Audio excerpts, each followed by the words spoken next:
एंक्लेक्स की third strategy है determine whether the question presents a positive और नेगेटिव इवेंट क्वेरी। मतलब क्वेश्चन को पढ़ के पता करो कि क्वेश्चन हमसे पॉजिटिव आंसर पूछ रहा है या फिर नेगेटिव। आइए अब एक एग्जाम्पल से समझते हैं। पहली एग्जाम्पल हम लेते हैं पॉजिटिव इवेंट क्वेरी की। The nurse provides medication instructions to a client about digoxin, which statement by the client indicates an understanding of its adverse effects। अब इस क्वेश्चन के लास्ट में देखिए, वो बोल रहे हैं कि which statement by the client indicates an understanding. मतलब कौन सी स्टेटमेंट से पता चल रहा है कि क्लाइंट को एडवर्स इफेक्ट्स अच्छी तरह से समझ में आ गए। मतलब कि हमें पॉजिटिव स्टेटमेंट ढूंढनी है क्लाइंट की तरफ से, तो इसीलिए इस क्वेश्चन को पॉजिटिव इवेंट क्वेरी बोलते हैं। अब ऑप्शंस देखते हैं। तो पहली ऑप्शन हमारे पास है ब्लर्ड विजन इज एक्सपेक्टेड। तो यहाँ पे क्लाइंट को आइज की प्रॉब्लम हो रही है, ब्लर विजन हो रहा है, बट स्टिल ये बोल रहा है कि एक्सपेक्टेड है ये। तो प्रॉब्लम के बाद भी ये एक्सपेक्टेड बोल रहा है, तो इसका मतलब है कि ये एडवर्स इफेक्ट्स को अच्छी तरह से समझ नहीं पाया। तो ये हमारी ऑप्शन एलिमिनेट होगी। अगर ये बोलता है कि ब्लर्ड विजन है और मुझे डॉक्टर को बताना है, तब ये हमारी ऑप्शन थी, बट अब नहीं है। दूसरी ऑप्शन है if my pulse rate drops below 60 beats per minute I should my cardiologist know. तो यहाँ पे सेकेंड ऑप्शन में इसको पता है कि पल्स रेट 60 to 100 होता है नॉर्मल, और मेरा अगर ये मेडिसिन लेने के बाद 60 से ड्रॉप कर गया पल्स रेट, तो मुझे डॉक्टर को बताना पड़ेगा। तो इट मीन्स ये यहाँ पे पॉजिटिव बात कर रहा है एडवर्स इफेक्ट्स के बारे में, तो इसीलिए ये हमारी ये पॉजिटिव स्टेटमेंट है और हम इसको टिक मार्क करेंगे। तीसरी ऑप्शन है this medication may cause headache and weakness but that is nothing to worry about.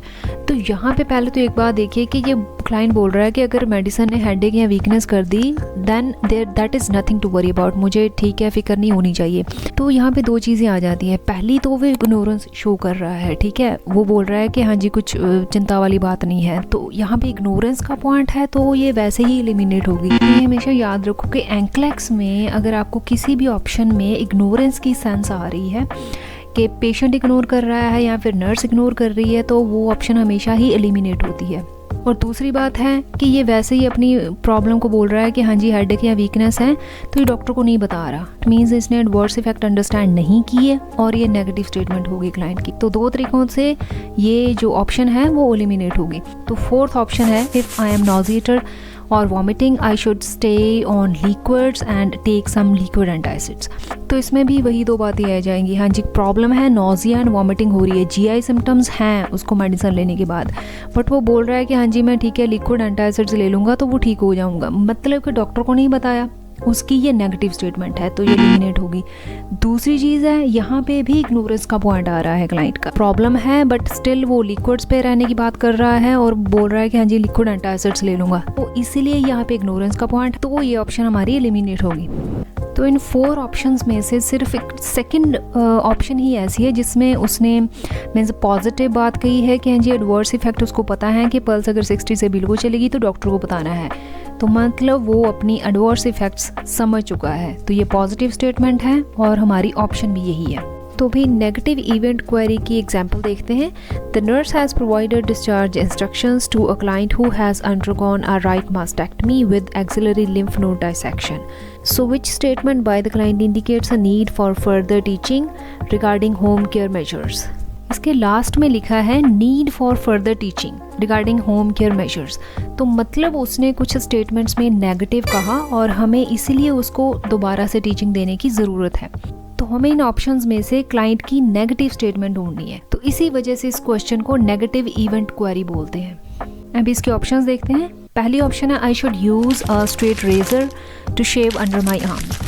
तो पहली बात इस क्वेश्चन में देखिए कि उसको राइट मास्टेक्टमी हुई है, तो राइट आर्म पे अगर मास्टेक्टमी हुई है तो उस आर्म पे इंजरी नहीं होनी चाहिए, बट इस स्टेट में ये बात कर रही है कि रेजर यूज़ करना है, तो रेजर से इंजरी हो सकती है। तो इस मतलब कि वो अपनी होम केयर इंस्ट्रक्शंस नहीं समझी, ये नेगेटिव स्टेटमेंट है, तो हम इसको टिक मार्क करेंगे। दूसरी ऑप्शन देखते हैं। I should inform all of my other doctors that I have had this surgical procedure. तो यहाँ ये पॉजिटिव बात कर रही है, so this is not negative statement. Third है I need to be sure that I do not have a blood pressure और blood drawn from my right arm. तो इस ऑप्शन में उसको पता है कि राइट साइड की मास्टेक्टमी हुई है और वहाँ पे ब्लड प्रेशर नहीं चेक होता और ब्लड सैंपल भी नहीं लिया जाता। तो यहाँ पे उसको होम केयर मेजर्स पता हैं और ये पॉजिटिव स्टेटमेंट है। फोर्थ ऑप्शन है I need to be sure to wear thick mitt hand covers और use thick pot holders when I am cooking and touching hot pans. अभी यहाँ पे क्लाइंट को पता है कि अगर मैं थिक मिट हैंड कवर्स पहनूंगी तो मुझे बर्न नहीं होगा, इंजरी नहीं होगी। तो इट मीन्स उसको पता है कि मुझे प्रोटेक्टर रहना है बर्न या इंजरी से। तो वो अपनी होम केयर मेजर्स के बारे में बिल्कुल क्लियर है और ये पॉजिटिव स्टेटमेंट है। तो ये 4 ऑप्शंस में से हमने ढूंढना था नेगेटिव स्टेटमेंट को। तो हमारी नेगेटिव स्टेटमेंट कौन सी थी? फर्स्ट, यहाँ पे क्लाइंट रेजर यूज़ कर रहा है जो कि हमने मास्टेक्टमी में अवॉइड करना होता है। तो इट मीन्स ये यहाँ पे होम केयर मेजर्स के बारे में क्लियर नहीं है और ये नेगेटिव स्टेटमेंट दे रही है और हमारा आंसर भी यही होगा नेगेटिव इवेंट क्वेरी के अकॉर्डिंग।